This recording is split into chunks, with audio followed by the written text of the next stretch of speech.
Okay folks, so here we are out in the Bahamas here at Manjack. You can see out here, man, I just love it out here. It's just gorgeous. And today I really want to talk about, this is our Monday video we're instructional video where we help you guys, anybody out there dreaming or thinking about doing stuff like this. And today I want to talk about two subjects real quick. One is the actual check-in to the Bahamas. It was super easy and super quick, and it really didn't take any time at all. Later on in the video, we're going to talk about our anchor and how important that anchor is, and then show you our actual anchor and all the stuff that we have for our anchor and what we spent money on and what we didn't. Okay, so as far as checking into the Bahamas, all we did was the click and check, and I'll link a video down here. I'm not the technical guy that's going to get involved with showing you exactly how to fill out the form and all that stuff, but you basically just fill out the form. And the only thing that you really got to get really right on it is your entry port. So we knew we were coming into Old West End, and when we got there, we just called them on the radio and said, hey, this is a Southern Estate, we're checking in. And they said, that's fine, we'll get you a slip, and they signed us a slip. And so then we went in there and put the boat into the slip, and then he said, just walk over to the customs office. The only thing I had to have with me when I went to the customs office was our two passports, the passports for everybody on the boat. That was it. And then I needed the PCR number. That was it. And I had my form, obviously, but really that's all I needed is the PCR number. Then they printed the forms for me, and then they gave them to me in duplicate. They gave me a fishing license, and they gave me my form, and everything was signed off. It cost $300, and that's the only thing that was said. No, they didn't come out and inspect the vessel. Nothing, no, they didn't ask any questions about insurance. They didn't ask anything about anything. It cost $300 to do it, and we didn't have to give them any money. I've heard this stuff on Facebook where, you know, when I went to check in at customs, they charged me this fee and this fee and that fee. But if you do it through the click and check, it was just the click and check fee. You're going to get your license, and you're going to get your fishing license, and there's a 90-day cruising permit. You're allowed to come and go as much as you want in that 90 days. You just got to check in and out.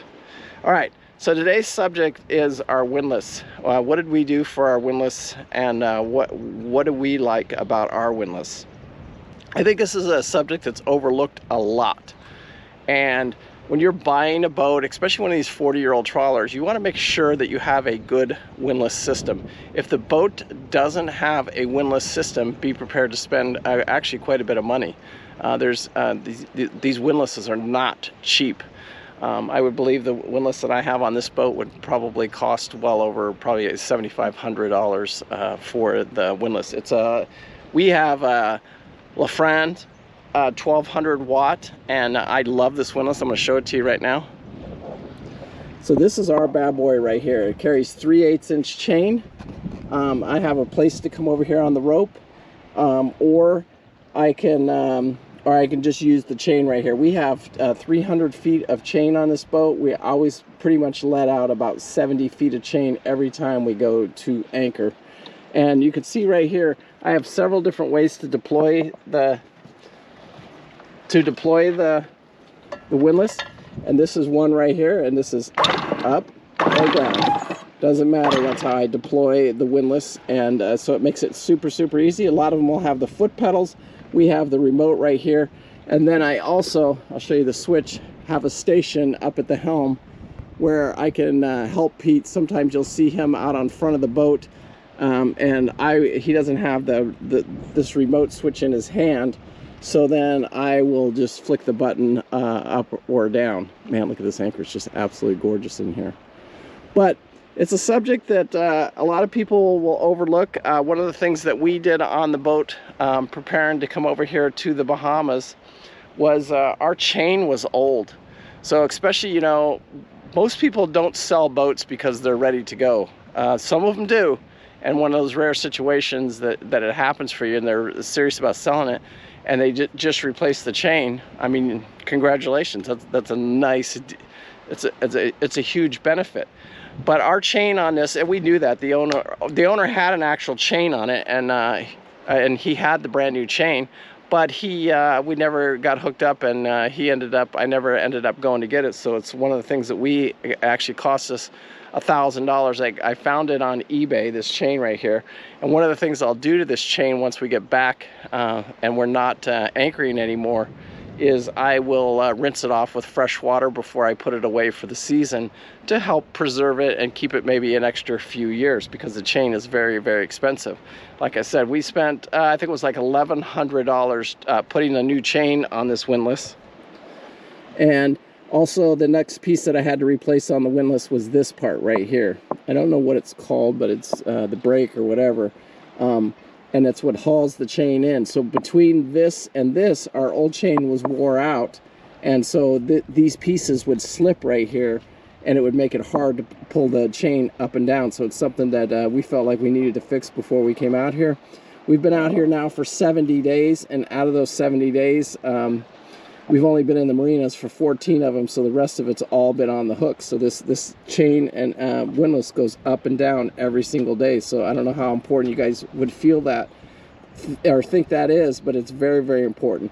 Another thing that we have, and I have the switch up at the helm, is we have a washdown pump right here. And that washdown pump, I mean, if your boat doesn't come with it, a lot of boats do, especially these bigger boats, but some of them don't. And it just makes it so much easier, because here in the Bahamas, we haven't had one issue yet of coming up with a dirty chain. But over in the States, I can tell you right now, every time we pull the chain up, you have to turn this pump on, and you got to rinse all the mud and crud off of these chains, just because it's horrible. So having a good washdown pump, having a good anchor, we have a you know, it doesn't have to be a brand new anchor. You know, Mantis is always you know, good stuff.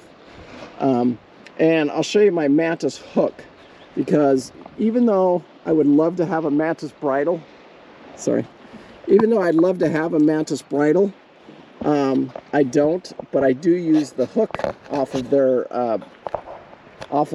bridle, and you can see it down there in the water. So, and all we do is use our dock lines and hook it to the Mantis hook, and that's what keeps the boat and the pressure off of the Windlass right here. So I suggest, at the very least, you know, like I said, if I could afford it and money was no object, I would have the whole harness. But that, you know, again, I think it's over like $700. And so we just use our dock lines, and we use the Mantis hook. Mantis makes a good product.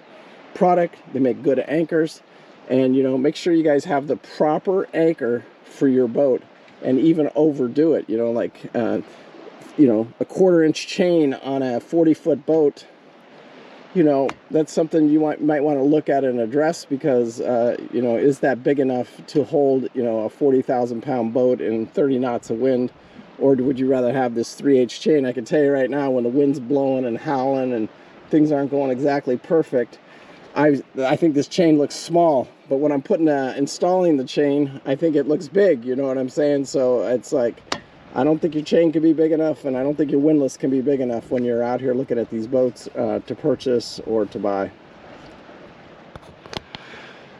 So anyway, I'm going to end today's video.